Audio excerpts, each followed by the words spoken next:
gelyk so 'n mure daar. Maar wat gebeur het is, ons beweeg toe van buite af al hoe dieper in, tot ons nou, as ek dit so kan stel, in die hart van die probleme ingekom. Ons is daar, ons noem dit die steegie. Dit is, aan die een kant is McDonald's, aan die ander kant is klomp India-winkels, en dan al die pad af, is daar net klaps daarvoor. En soos wat hulle afgaan, vang ons hulle, en as hulle opkom, baie rond, dan vang ons hulle ook. Maar die probleem is, elke keer as ons daar is, af is hulle nigter, en as hulle opkom, en as hulle vol stories, en ja, dan denk ek net, hoe baie het my pa en my ook gesorg.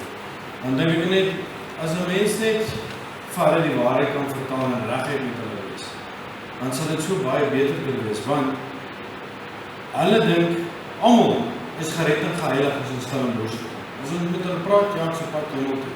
Kijk, ons het 'n ou gekry, wat ons mee gesels het, wat hy glo, hy is beter as God.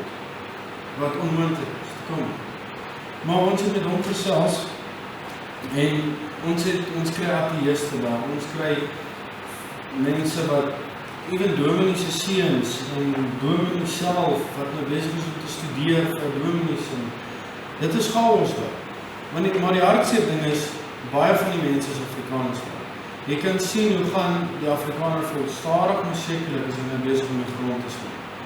Wat ons doen is gewoonlik net, ons vat gewoonlik 2-2 en 'n merkie, hy sê van ons dosente daar, en dan gaan ons uit na geselsings vir die mense. Ons begin in die aande so 9 uur se kant, hou ons op so 3 uur, 4 uur die oggend. Dan ry ons soos wat ons by die strand aankom, op die son op, dan gaan slaap ons, en wanneer die son sak, dan staan ons op, dan gaan ons weer terug strand toe. So, as Stellenbosch te bedoel. Maar dit is regtig 'n belewenis. Die hartseer ding is om te sien, hoe baie mense, en baie van die mense, ken 'n mens daar so. Dan sien jy hoe hulle lewe weggooi, en dat niks wat jy kan doen. Al wat jy net kan doen is van waarsku, van wat gebeur. Ons het baie geseënde tye al daar gehad, waar ons mense tot op die punt gebring het, waar die persoon neersit en hy raak hartseer en hy huil van wat hy aangevang het. Dan sy nog nigter, maar dan kom die vriende. En sê van nee, weet jy wat, ek sal later terugkom. As jy weet, dan sy ou nie meer lus nie, dan gaan hy net aan met wat hy wil doen. Maar daar is baie geseënde tye wat ons daar so het. En ja, dit is baie geseënd as ons daar so is. Jy kry jou dae waar die ouens verbykom met 'n bietjie pak slaag hier. Maar dis okay. Dis nie so erg as ons 'n pak slaag vat nie, maar gelukkig is ons nog nie by gekom. Maar dit is net vir my rarig te sien, as jy daar vir ons sal bid, elke keer wanneer ons Stellenbosch toe kom, ons het dit nodig. Want as ons in ons eie krag te doen, alles loop vlot, maar dis die probleem. Jy wil nie alles loop vlot, dan weet jy dat iets fout. En dan aanvaar almal wat jy sê, en dit is dit nie. Hulle moet besef dat hulle op die verkeerde pad is op pad.